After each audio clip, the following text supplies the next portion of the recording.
Hi, I'm attorney Casey Walker. I'm the founder of VA Disability Group. I want to talk to you about Project 2025. I'm getting calls from veterans fearing this Project 25, fearing losing their disability compensation, fearing losing their educational benefits, fearing losing their pension benefits, even fearing future headstones for their grave. I mean, this fear is alive and well in the veteran community because of Project 2025. So let's dispel the myths. Let's get right into this. What is Project 2025? Why are veterans concerned? Is there any merit to it whatsoever?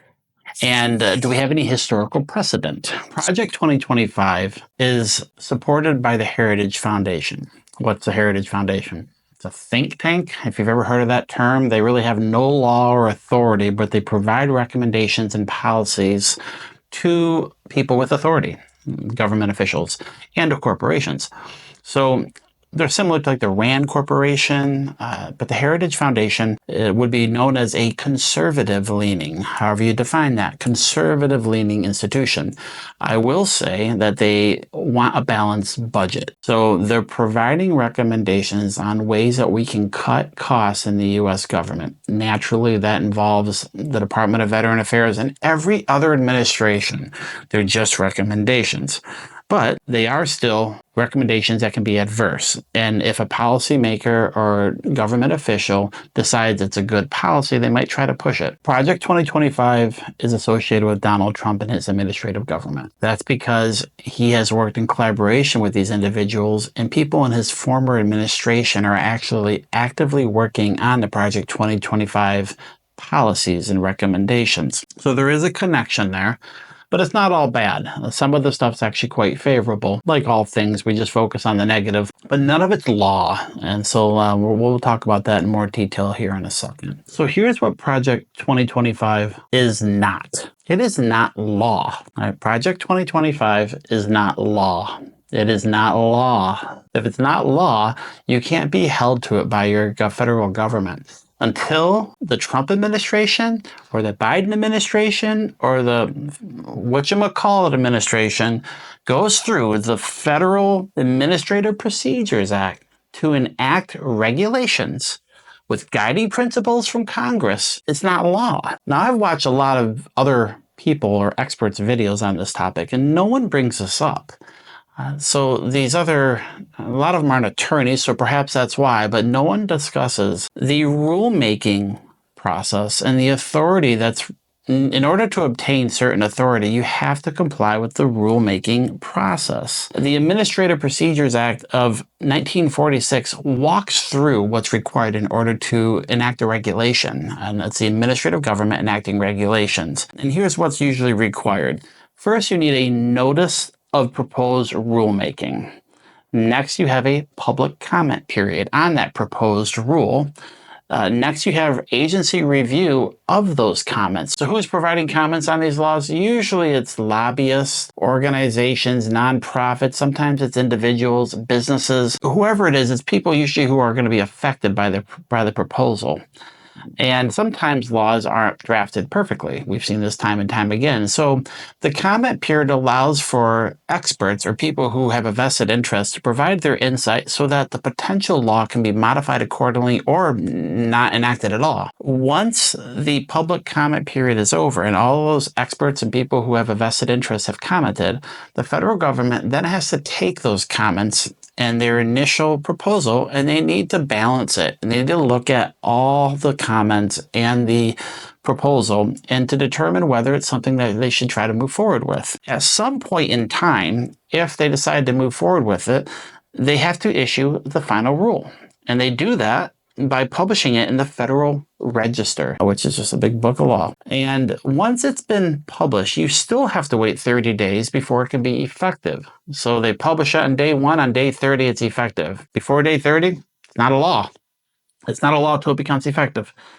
So that's the Administrative Procedures Act Rulemaking Authority Guidelines. And those things I just described take years. They don't happen overnight. As you can imagine, nothing in government happens quickly. So for all the veterans out there who are worrying and losing sleep over this, at a minimum, worst casing it, you probably got 5 to 6 years before the stuff actually becomes law. And that's worst casing it. Now, I'd also draw your attention, veterans. If anyone should know better, veterans should know better than to let the rumor mill make you lose sleep. On active duty, how many times did you get rumors about how you're going to go to train here, you're going to be deployed there, you're going to be deployed to combat, or the base is going to close, there's a new base realignment and closure, and you're going to be bracked, and it just goes on and on and on.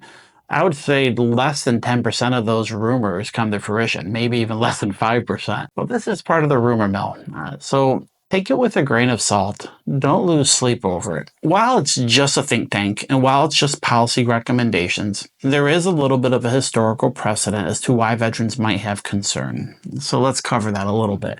Back in 2017, under the previous Trump administration, certain individuals who are associated with the Heritage Foundation and the current Trump administration, or the previous Trump administration, they were pushing for changes to try to balance the budget, and that included VA matters. And so when you get these types of things, they will push it out to the Congressional Budget Office, the CBO, to see what type of savings or costs is associated with proposed changes. Well, there was two specific things that were pushed out to the CBO under the previous Trump administration, and they're found in the description, so you can take a look at them for yourself if you want. But they never came to fruition. They're not law, so if you want to look at it, have at it. But one of those topics was narrowing eligibility for veterans' disability compensation by excluding certain disabilities unrelated to military duties. And then the other one was eliminating concurrent receipt of retirement pay and disability compensation for disabled veterans. So this is the time machine, going back in time, but those were two considerations by the previous Trump administration that was pushed out to the CBO to determine what type of budgetary implications would occur if you actually enacted such changes. They never were enacted, and they were simply going through cursory steps initially. They were never enacted. This is the old Trump administration. But to bring this full circle, that's why veterans are likely concerned. They don't even know why they're concerned. They think it's valid. But at least there's a little bit there under the former administration that you could at least have nominal cause for concern. But the here and now is we have a new administration. He's going to have new people in office. So we'll have to wait and see what the administration does. But that's the historicity, the historical events that might be the basis for the concern by some informed veterans. All right. So the title of this is Project 2025. What is it? Should you be concerned? What is Project 2025? Let's take a look at it. Let's just go right to the document itself from Project 2025 and the Heritage Foundation and the incoming Trump administration. At this time, the Biden administration is still in office, and in January of 2025, the new Trump administration will be taking office. This Project 2025 is a guideline for the first 180 days for the new administration. So you'll see that 180 days, but it's supposed to allow the administration to hit the ground running with potential changes to government and policies that need to be modified. I want to focus on the VBA, or the Veterans Benefits Administration. That's a show me the money. That's the disability compensation and pension benefits we're talking about here. Well, we're going to go to page 648. That's where the VBA benefits start. But I want to draw your attention to page 649, the bottom of the page. It gets into the budget issue. And then I'm going to read directly from the document. Here it states, I quote, "The VA schedule for rating disabilities has assigned disability ratings to a growing number of health conditions over time. Some are tenuously related or wholly unrelated to military service." So they're just drawing the policymakers' attention to that. Their focus here is budget, and they're saying some of these things aren't related to the military. So, for example, maybe they're getting at secondary conditions. Maybe you're taking ibuprofen for a back injury that's clearly demonstrable on active duty, and the ibuprofen is causing acid reflux. So maybe they're saying that acid reflux really isn't associated with the military. Or maybe they're saying that some of the mental health medication you take for PTSD, which is clearly demonstrable and caused by the military, maybe that mental health medication is causing secondary migraines. So it's kind of more attenuated or tenuous at best, is what they're saying here. And now I disagree with that, but they're drawing the policymakers' attention to that. Doesn't mean anything. They're just pointing it out. And then let's go to page 650. The very first bullet point there. I'm going to read it. The next administration should explore how reviews could be accelerated with clearance from OMB to target, and this is the important part, to target significant cost savings from revising disability rating awards for future claimants while preserving them fully or partially for existing claimants. So that's obviously unfavorable for veterans. We don't want to hear that. This is just an idea at this point. But what they're saying there is that maybe we should look at cost savings and modifying the rating schedule and rating criteria and some of the disabilities that you can be service connected for. That's what they're saying. And they're also saying that maybe we do it less with existing veterans, with existing ratings, and we only target the younger future veterans or the future claimants. And, it's not a secret that that's a way to avoid scrutiny. Because as long as I'm not affected, I'm okay with this. What a lot of people, but, most veterans will be up in arms about something like this. So that's directly from Project 2025's document on Veterans Benefits Administration and VA benefits. What you're going to find in the rest of this Project 2025 VA criteria is that they're talking about recommendations for leadership, information technology, budgets, hiring authorities, training programs for future leaders of the VA. So it's a lot of stuff that doesn't really affect the veteran themselves, and a lot of it's typical government is what it is. But again, it's not government; it's just a policy recommendation. But what I've done is I've drawn your attention to the very specific part of it that's pertinent to veterans. And that's really all I have to say on the topic. There's not much more I can tell you other than it's just a recommendation or potential recommendation.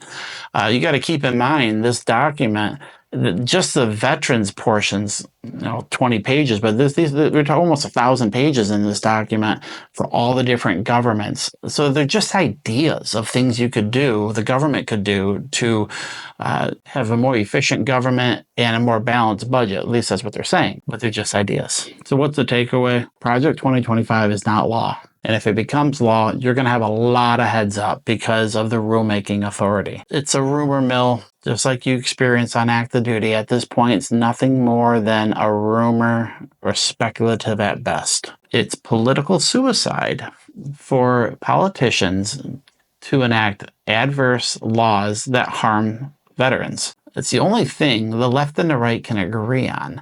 So the chances of harmful laws being enacted, sweeping harmful laws being enacted, is just kind of remote. So my advice to you is to move on, stop worrying, and let time just dictate what happens. But if anything, even if it is enacted, you're going to have a good heads up because of the rulemaking authority. That's all I have for you today on Project 2025. I hope this dispels the myths and mitigates some of your worry on the topic. If you found the video helpful, like and subscribe to the channel. Thank you for watching. Have a great day.